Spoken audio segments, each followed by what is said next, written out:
আমার না সেই মানুষগুলোর চেহারা দেখতেও মনে চায় না যারা আমার সামনে আসলে বলে ভালোবাসি আর গোপনে গিয়ে বেইমানি। সামনে আসলে বলে যে ভাই কোনো টেনশন করবেন না, মানুষ যত যাই বলুক আমি আপনাকে ভালোবাসি, আমি আপনার বিরুদ্ধে না ভাই, মানুষ যতই মিথ্যা ব্লেম দিক ভাই আমি এভিডেন্স খুঁজবো না ভাই, আমি জানি আপনি মানুষটা এরকম নয়। আর গোপনে গিয়ে সেই মানুষটাই আমার বিরুদ্ধে ষড়যন্ত্র করে। এরকম মোনাফিকের রূপ আমরা আসলে দেখতেই চাই না আমাদের লাইফে। ভাই আপনি যদি আমার বিরুদ্ধেই যাবেন, যদি আপনি আমার বিরুদ্ধে গোপনে গিয়ে ষড়যন্ত্রই করবেন, তো সামনে এসে এই মুনাফিকের রূপ ধারণ করার মানেটা কি? What is this? আপনি রিয়েল ফেস শো করেন, সামনে এসে বলবেন ভালোবাসি, গোপনে গিয়ে করবেন বেইমানি। What is this?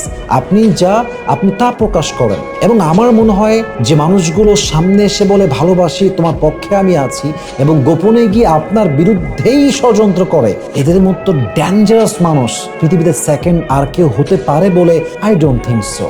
এজন্য যারা সামনে এসে একরকম রূপ ধারণ করে, গোপনে আর একরকম রূপ ধারণ করে, এদের থেকে শত গজ দূরে থাকবেন। আপনার নেক্সট লাইফ অর্থাৎ ইন ফিউচার আপনি অনেক অনেক ভালো থাকবেন ইনশাআল্লাহ তাআলা।